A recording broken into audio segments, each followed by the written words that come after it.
The stars outside the window looked cold and distant. Sergeant Daniel Cole stood alone in the observation deck of the Starward Hope, watching the endless black stretch of space. He was a tall man with short brown hair and calm gray eyes. At 34 years old, he had seen more combat than most soldiers twice his age. But tonight, something felt different. Tonight, the universe seemed to be holding its breath. The door behind him slid open with a soft hiss. Captain Laura walked in, her boots clicking against the metal floor. She was a woman in her early 40s with sharp features and tired eyes. She had commanded the Starward Hope for 6 years, and in that time she had learned to read her soldiers like books. Right now, Daniel Cole was a book she could not understand. "You heard about the summons," she said. "It was not a question." Daniel nodded without turning around. "Admiral wants to see me, alone." Laura walked up beside him and stared out at the stars. "Hates humans. He thinks we are insects pretending to be people. Whatever he wants from you, it will not be good." "I know," Daniel said quietly. The Galactic Confederation had accepted humanity into its ranks only 15 years ago. In that short time, humans had proven themselves capable fighters and hard workers, but they were still the species in the Confederation. They still occupied the lowest tier of the species ranking, and there were many aliens who believed humans should have stayed on their little blue planet and never reached for the stars. Admiral was one of those aliens. He was a reptilian species known for their cold blood and even colder hearts. They had ruled the military division of the Confederation for 3 centuries. They did not share power easily, and they did not forgive weakness. Daniel left the observation deck and walked through the corridors of the ship. Human soldiers nodded at him as he passed. Some of them looked worried. Word traveled fast on a ship this size. The shuttle bay was nearly empty when he arrived.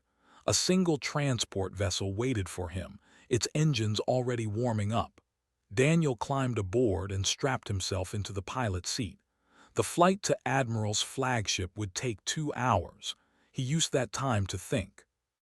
They had been raiding human colony ships for 8 months.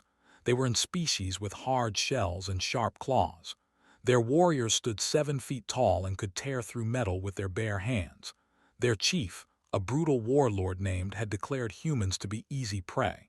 His raiders had killed over 2,000 civilians. Men, women, and children. Families torn apart in the cold darkness of space. The Confederation had done nothing. They controlled a crucial trade corridor, and no one wanted to start a war over a few dead humans. Daniel's hands tightened on the controls. He had seen the reports. He had read the names of the dead. He had memorized every single one. The flagship was massive. It stretched across space like a sleeping dragon, its hull covered in weapons and armor. Daniel docked his shuttle and was immediately escorted by armed guards through the winding corridors. The soldiers looked at him with contempt. They did not bother to hide their disgust. Admiral's command chamber was built like a throne room. The walls were lined with trophies from 100 conquered worlds. Skulls and weapons and flags hung from hooks, each one a reminder of power. At the center of the room, on a raised platform, sat Admiral himself. He was enormous. His scales were dark green, almost black, and his yellow eyes burned with ancient hatred. When he spoke, his voice sounded like rocks grinding together. "The human arrives," said. "I expected you to run." Daniel stood at attention. "I do not run, Admiral." Laughed. It was an ugly sound. "Your species runs. It is what you do best. You run and hide and breed like vermin. But today I am giving you a chance to prove me wrong." He pressed a button on his chair, and a holographic image appeared in the air between them. It showed the moon of Prime, the fortress home of Chief. Thousands of hive structures covered its surface. Millions of warriors lived inside. "You will go to Prime," said. "You will infiltrate the central hive, and you will bring me the head of Chief." Daniel stared at the image. The mission was impossible. A single human against millions of warriors. Even the best soldier in the galaxy could not survive those odds. "Why me?" he asked. Leaned forward, his yellow eyes gleaming. "Because you are expendable. Because your death will prove to the Confederation that humans are not worth protecting. And because I enjoy watching your kind fail." Daniel was silent for a long moment. The other soldiers in the room watched him, waiting for him to break down or beg for mercy. He did neither. "I accept," he said. Smile faded slightly. He had expected fear. He had expected desperation. Instead, he saw only calm acceptance in the human's gray eyes. "You have 72 hours," the Admiral said. "Do not disappoint me." Daniel returned to the Starward Hope and went straight to the ship's database. For the next 48 hours he did not sleep.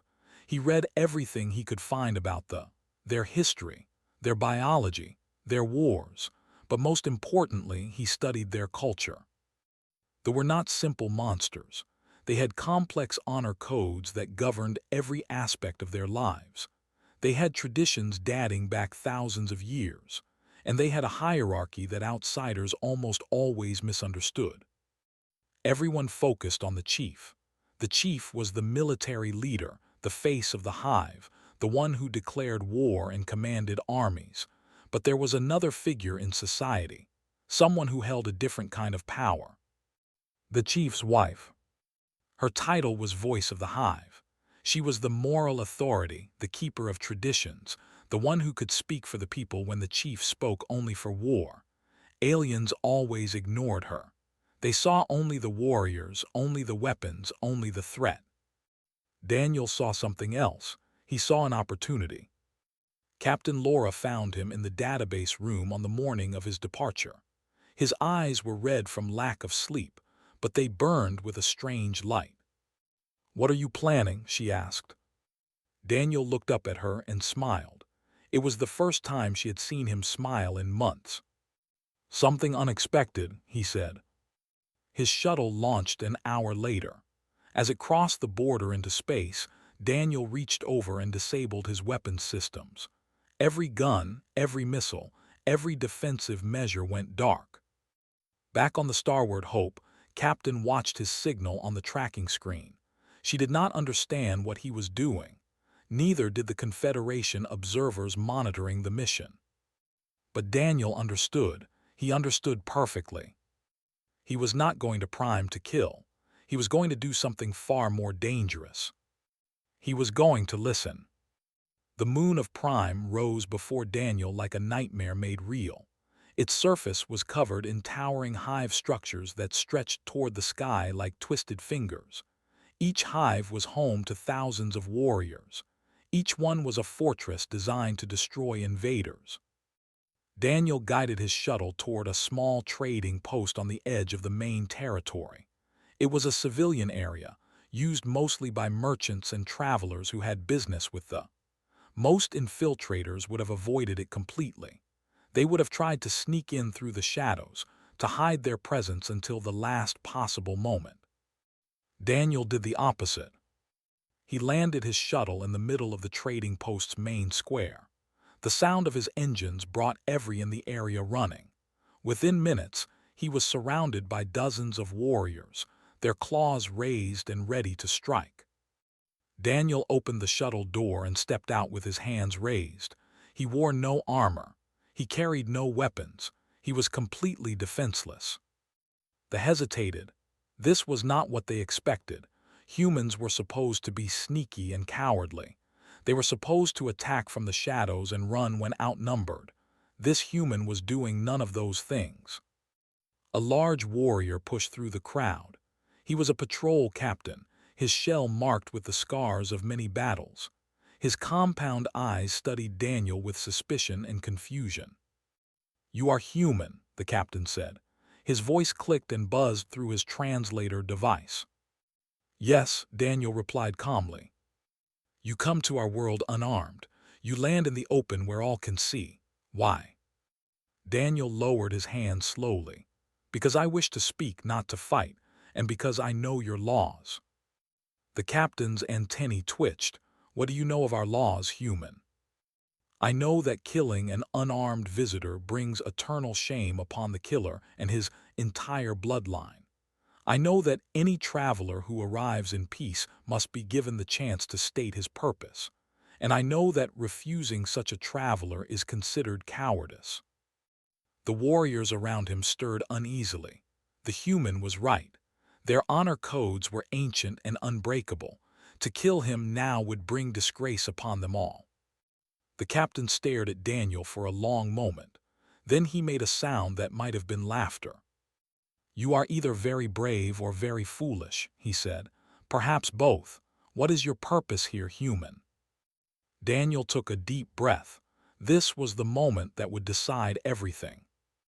"I request an audience with the voice of the hive," he said. "I wish to speak with wife of chief."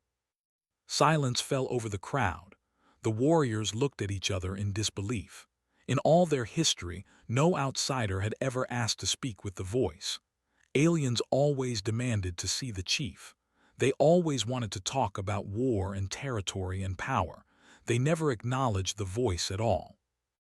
The captain's confusion turned to something else, something that looked almost like respect.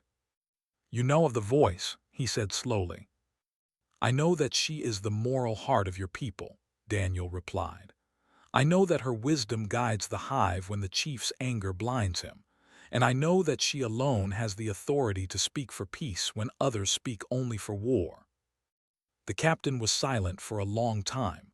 Around him, the other warriors waited for his decision. Finally, he nodded. "I will take you to the Council of Elders," he said. "They will decide if your request has merit. But know this, human. If you have come here to deceive us, your death will not be quick." Daniel nodded. "I understand." They bound his wrists with metal cuffs and led him through the trading post toward the central hive. The journey took several hours. As they walked, Daniel studied everything around him. He watched how they moved, how they spoke to each other, how they treated their young. He learned more in those hours than he had learned in days of reading reports. The Council of Elders met in a chamber deep within the hive. They were ancient, their shells gray with age and wisdom. They sat in a circle around a raised platform, their compound eyes watching Daniel with ancient patience. The patrol captain pushed Daniel forward and explained how he had arrived. The elders listened without interrupting. When the captain finished, the oldest elder leaned forward.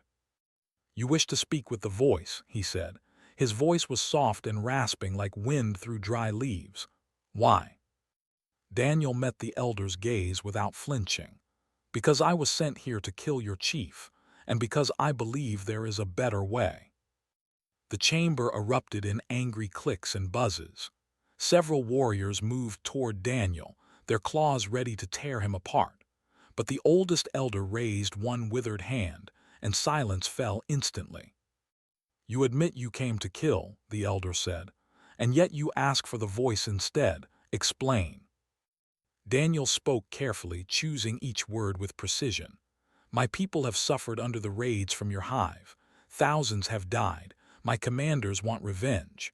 They want blood. But blood only leads to more blood. War only leads to more war. I believe the voice can help us find another path." The elders conferred among themselves in low, clicking whispers. Daniel waited. His life hung in the balance, but his face remained calm. Finally, the oldest elder spoke again. "Your request is unusual. It shows knowledge of our ways that few outsiders possess. We will send word to the voice and let her decide if she wishes to hear you." But before the message could be sent, the chamber doors burst open. A squad of elite warriors marched in, their armor gleaming under the dim lights. At their head was a even larger than the others, his shell decorated with golden symbols of rank. "The chief has heard of the human's arrival," the leader announced. "He wishes to see the creature for himself." The oldest elder rose to his feet. "The human has requested an audience with the voice. Protocol demands that we honor his request before any other." The squad leader's antennae flattened against his head in a gesture of contempt. "The chief's word overrides protocol. The human comes with us. Now." There was nothing the elders could do. The chief's authority in military matters was absolute. Daniel was dragged from the chamber and pulled through the winding corridors of the hive. As they passed through a narrow hallway, Daniel caught sight of an ornate door covered in delicate carvings. It was different from the harsh military architecture around it. It was beautiful. Standing in the doorway was a female. Her shell was a deep blue color, and her eyes held an intelligence that Daniel recognized immediately. This was the voice of the hive. Their eyes met for a brief moment. Daniel did the only thing he could think of. He bowed his head in respect, a gesture of honor that he had read about in his research. His antennae rose in surprise. Her eyes followed him as the guards dragged him away, and something in her expression changed. She had seen many prisoners brought before her husband. She had never seen one bow to her. The guards threw Daniel into a holding cell and locked the door behind him. He sat in the darkness and waited. He did not know what would happen next. He did not know if he would survive the night. But he knew one thing for certain. He had planted a seed, and seeds, given time, could grow into something powerful. Somewhere in the hive, stood alone in her chambers, thinking about the strange human who had shown her respect. For the first time in many years, she felt something she had almost forgotten. She felt hope. The throne chamber of Chief was the largest room Daniel had ever seen. It stretched for hundreds of meters in every direction, its ceiling lost in shadow far above.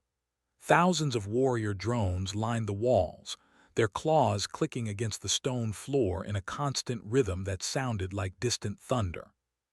At the far end of the chamber, on a throne carved from black rock, sat Chief himself. He was massive. His shell was dark red, almost the color of dried blood, and covered in scars from countless battles. His eyes burned with a cold fire that had no warmth, no mercy, no hesitation. This was a creature who had killed thousands and would kill thousands more without losing a single moment of sleep. The guards threw Daniel onto the floor before the throne. His chains rattled as he pushed himself to his knees. He did not try to stand. He did not try to run. He simply knelt there and waited. Leaned forward on his throne. When he spoke, his voice filled the entire chamber like rolling thunder. "So this is the human assassin," he said. "I expected something more impressive." Daniel looked up at the chief without fear. "I am not an assassin." "You admitted to the elders that you were sent to kill me." "I was sent to kill you," Daniel agreed. "But that is not why I came." His antennae twitched with amusement. "You speak in riddles, human. I do not like riddles. Tell me plainly why you have come to my world, or I will have your limbs removed one by one until you find your honesty." Daniel took a deep breath. This was the moment he had been waiting for.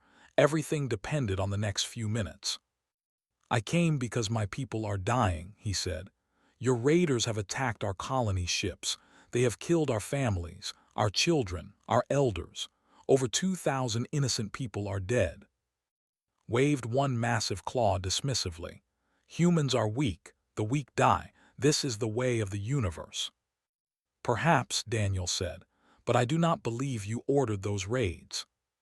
The chamber fell silent. Every warrior, every guard, every servant stopped moving and stared at the human kneeling on the floor. Evan's eyes widened slightly. "What did you say?" the chief asked slowly. Daniel met his gaze without flinching. "I have studied your military records. I have analyzed the patterns of the attacks. I have traced the movement of ships and resources across your territory, and I have found something that does not make sense." He reached into his jacket pocket. The guards moved forward instantly, but raised one hand to stop them. Daniel pulled out a small data chip and held it up. "The raids on human colonies were not ordered by you," Daniel said. "They were ordered by your brother Al, and he has been keeping the stolen resources for himself." The silence in the chamber became absolute. No one moved, no one breathed. The name Al hung in the air like poison. His voice dropped to a dangerous whisper. You accuse my own blood of treachery. You understand that such an accusation, if false, will mean your death." "I understand," Daniel said, "but the accusation is not false. Your brother commands the raiding fleet. He has been taking resources meant for the hive and hiding them in secret locations across the outer territories. He has been building his own army, an army loyal only to him." The chief rose from his throne. He was even larger standing up, towering over everyone in the chamber like a mountain of rage. "Show me your evidence," he demanded. Daniel tossed the data chip to a nearby guard, who inserted it into a display console. Holographic images filled the air above the throne. They showed shipping manifests with altered numbers, communications between Al and unknown contacts, maps of hidden supply depots scattered across space. The warriors in the chamber studied the evidence with growing unease. The numbers were clear. The communications were damning. But still, this was the chief's brother they were discussing. Blood meant everything to the stared at the evidence for a long time. His claws dug into the stone of his throne, leaving deep scratches in the rock. "This could be fabricated," he said finally. "Human trickery to divide us." "It could be," Daniel admitted. "But you know it is not. You have suspected something was wrong for months. Resources disappearing. Soldiers transferring to the outer fleet without explanation. Whispers in the corridors that stop when you approach." The chief's eyes burned with fury, but not at Daniel. The human was right. Had sensed something wrong in his hive for a long time. He had simply not wanted to believe the truth. "Even if this is true," said slowly, "honor requires proof through combat or testimony from a voice. A human's word means nothing." As if summoned by his words, the chamber doors opened. Every head turned to watch as Voice of the Hive walked into the throne room. She moved with grace and dignity, her blue shell gleaming in the dim light. Her presence commanded respect without demanding it. When she reached the center of the chamber, she stopped and faced her husband. "I will speak," she said. His antennae flattened with surprise. "You have no place in this matter. This is a question of war and blood." "It is a question of truth," replied calmly, "and truth is my domain." She turned to address the assembled warriors. Her voice was clear and strong, filling the chamber like music. "I have suspected Al's treachery for many months. I have seen the signs. I have heard the whispers, but I had no proof. I had no voice that would be believed." She gestured toward Daniel. "This human has brought what I could not find. He has given us the evidence we needed." Stared at his wife. For a moment his rage seemed to crack, revealing something softer beneath, something almost like pain. "You knew," he said quietly, "and you said nothing." "I tried to speak," replied. "You did not want to listen. Your love for your brother blinded you to his ambition." The chief was silent for a long moment. Then he raised one claw and pointed at a nearby commander. "Find Al," he ordered. "Bring him here in chains. We will have the truth from his own mouth." But before the commander could move, alarms began to wail throughout the hive. Red lights flashed along the walls. The ground trembled as distant explosions echoed through the corridors. A messenger burst into the chamber, his shell cracked and bleeding. "My chief," he gasped. "Al has launched his attack. His forces are entering the central hive. We are under assault." Drew his weapon, a massive blade that gleamed with deadly purpose. "Then we will meet him in battle," he growled. "All warriors to your stations, defend the hive." The chamber erupted into chaos as soldiers rushed to their positions. Daniel remained kneeling on the floor, forgotten in the confusion. But did not forget. She moved to his side and looked down at him with those intelligent eyes. "You have done what no outsider has ever done," she said quietly.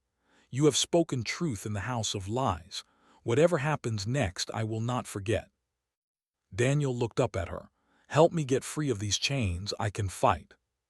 Studied him for a moment. Then she reached down and unlocked his cuffs with a key hidden in her robes. "Fight well, human," she said. "We will need every blade before this night is over." Daniel rose to his feet and rubbed his wrists. Around them, the hive was descending into war. And somewhere in the darkness, Al was coming. The corridors of the central hive had become rivers of chaos and blood. Al's forces poured through every entrance, their numbers overwhelming the defenders 3-1. The sound of clashing claws and screaming warriors filled the air like a storm that would never end. Daniel pressed himself against a wall as a squad of enemy soldiers rushed past. They did not notice him in the confusion.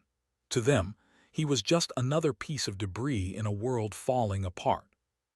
He had no weapon. He had no armor. He was a single human in the middle of an alien civil war. By all logic, he should have been running for his shuttle. He should have been escaping while everyone was too busy killing each other to stop him. Instead, he moved deeper into the hive. He found Chief in a corridor near the throne chamber. The massive warlord was surrounded by his personal guard, fighting against a wave of enemy warriors. His blade moved like lightning, cutting down attacker after attacker, but even he could not hold forever. There were simply too many enemies. Daniel grabbed a fallen weapon from a dead soldier and charged into the fight. The enemy warriors hesitated when they saw him. They had never fought a human before. They did not know how to predict his movements. Daniel used that hesitation. He ducked under a slashing claw and drove his blade into the warrior's throat. He rolled away from another attack and swept the legs out from under his opponent. He fought with a style they had never seen, unpredictable and relentless. Noticed the human fighting beside him. For a moment, surprise flickered across his face. "You should be running," the chief shouted over the noise of battle. "I am not very good at running," Daniel replied. Despite everything, laughed. It was a harsh sound, but it was genuine. "Perhaps humans are not as weak as I thought," he said. They fought side by side, human and pushing back the enemy wave by wave. The chief's guard formed a circle around them, and slowly they began to advance toward the throne chamber. If they could reach the central command station, they could coordinate the defense of the entire hive.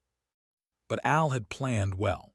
His soldiers were everywhere, and for everyone they killed, 2 more seemed to take its place. They were halfway to the throne chamber when the ambush came.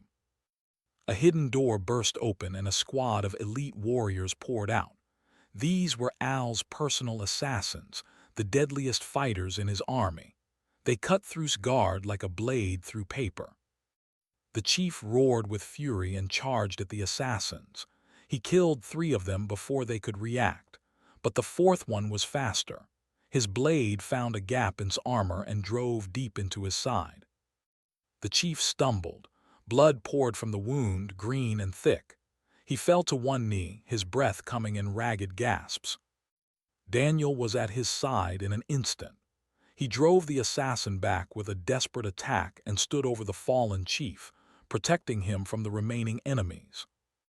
"Get up," Daniel shouted. "You cannot die here." Looked up at him.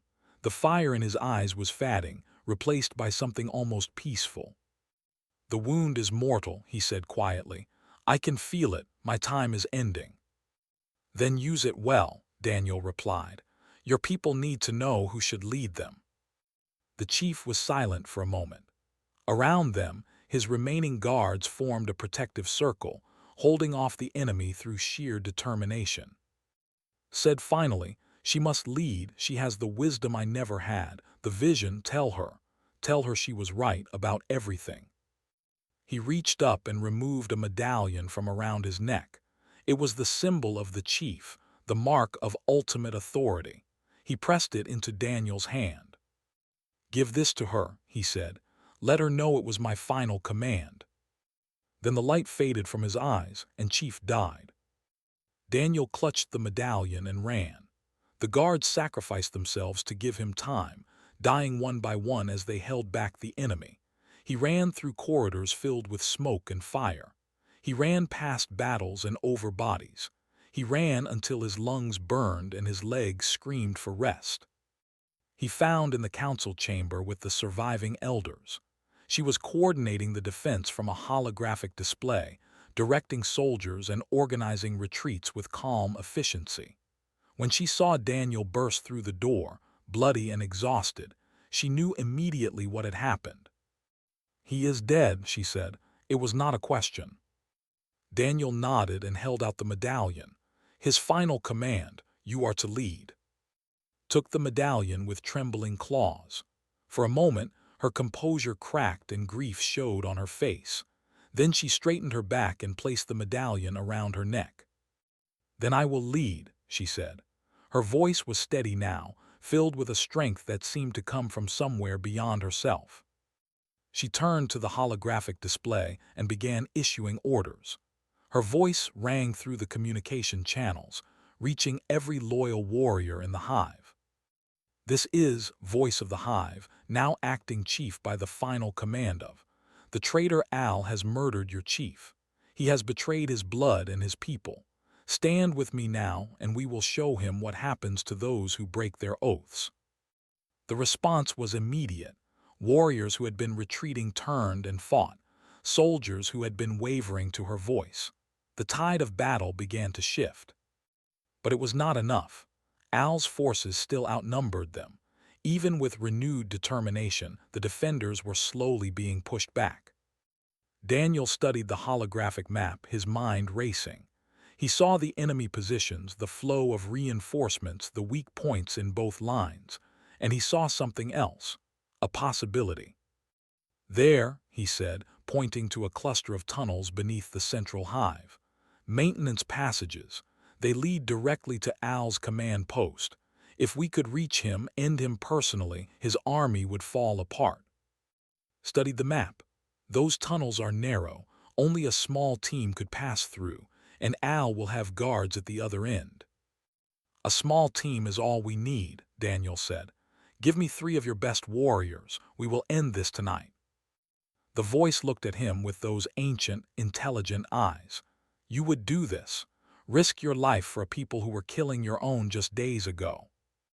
Daniel met her gaze without hesitation. "Your husband died protecting his people. The least I can do is help finish what he started." Was silent for a long moment, then she nodded. "Take 3 warriors from my personal guard. They are the finest fighters in the hive. And human, Daniel, come back alive. I believe we have much more to discuss when this is over." Daniel gathered his team at the entrance to the maintenance tunnels. 3 warriors, each one a veteran of dozens of battles, stood ready.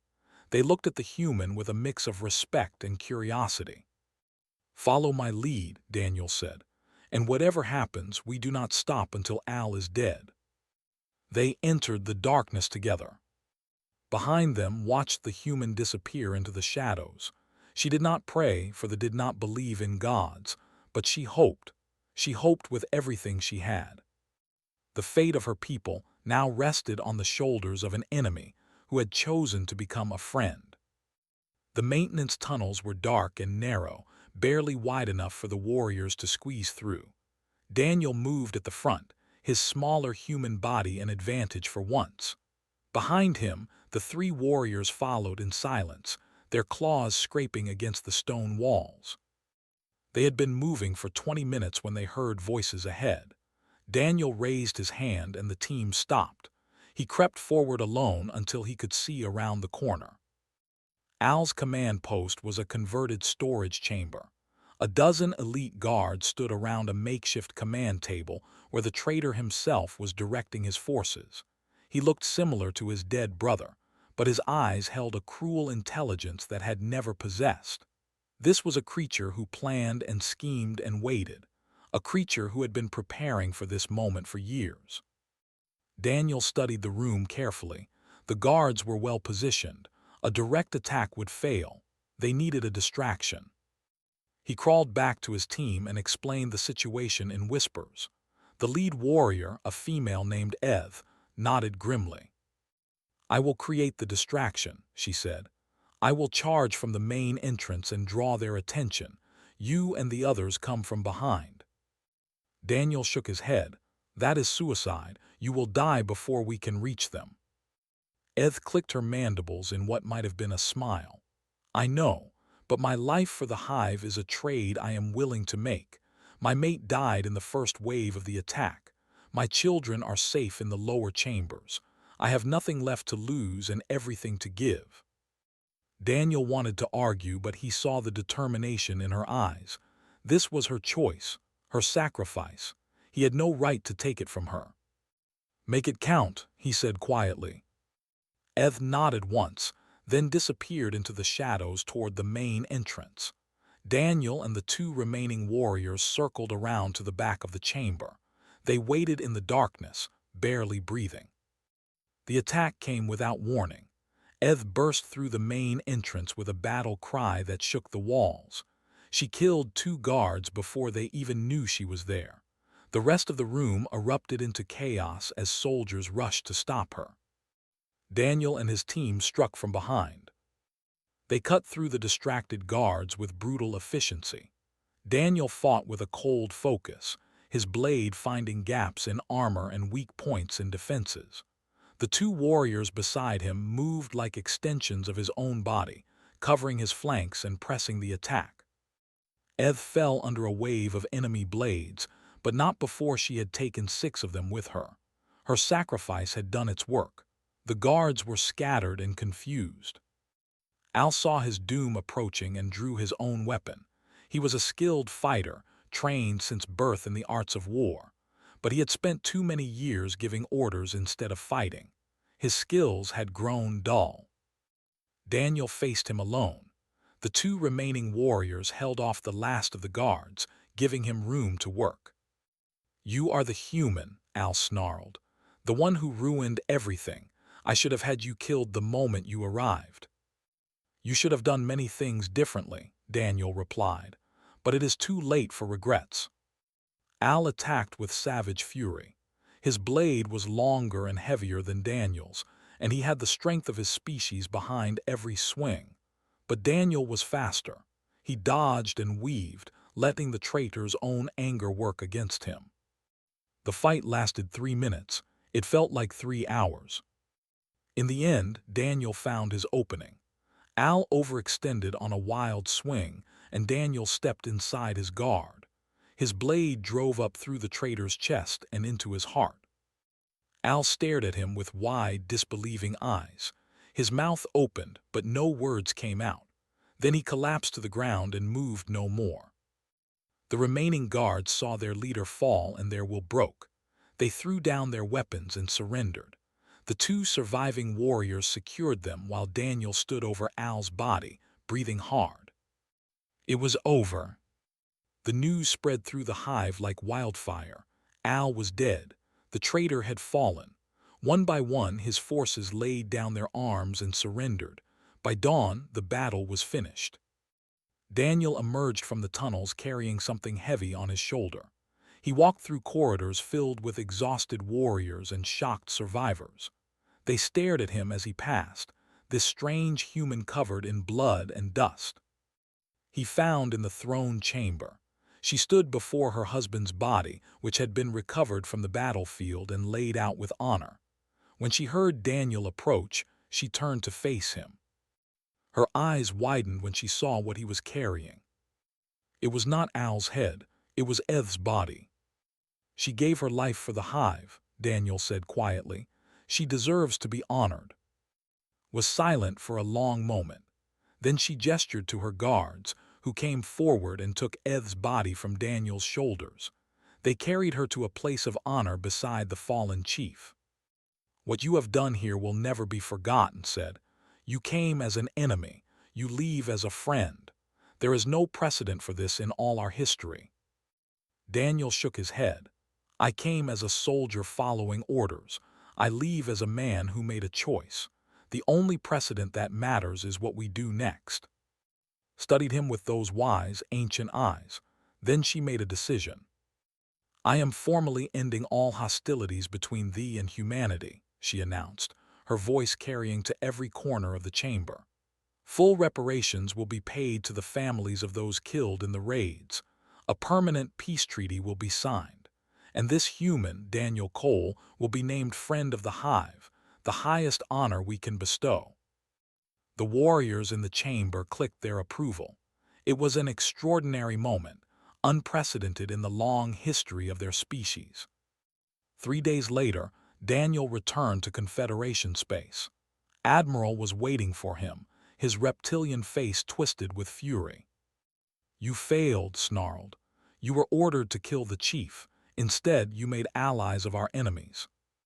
Daniel stood at attention, his face calm. "I was ordered to solve the problem of aggression against human colonies. The problem is solved." "You disobeyed a direct order." "I achieved a better outcome." Captain Laura stepped forward before could respond. "Admiral, the Confederation Council has reviewed the situation. They have determined that Sergeant Cole's actions resulted in a favorable resolution to the conflict. No charges will be filed." His yellow eyes burned with hatred, but he said nothing. The council's word was final. As Daniel walked away from the confrontation, a messenger intercepted him with a package. It had been sent from Prime, marked with the seal of the new chief.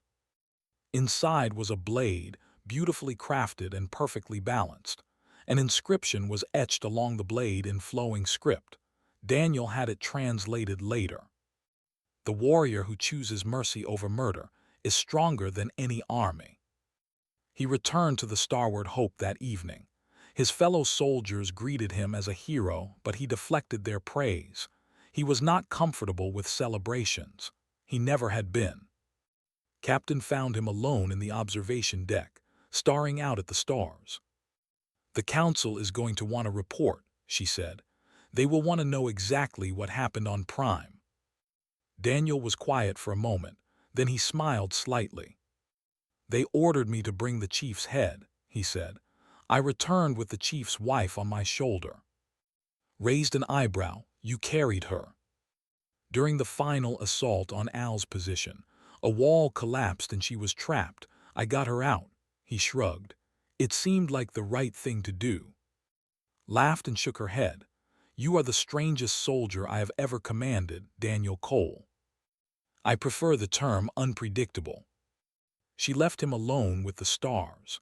Daniel stood there for a long time, thinking about everything that had happened, about the choices he had made, about the lives that had been saved and the lives that had been lost. Somewhere out in the galaxy, other species were watching. They had always dismissed humans as weak and insignificant, but now they were beginning to wonder if they had been wrong. Humans were not the strongest species. They were not the fastest or the most advanced, but they were something else, something the galaxy had never seen before. They were bridge builders, peacemakers, the ones who could find hope in the darkest places and turn enemies into friends. And that, perhaps, was the most dangerous thing of all. Daniel Cole looked out at the stars and smiled. The universe was vast and full of wonders, and humanity was just getting started.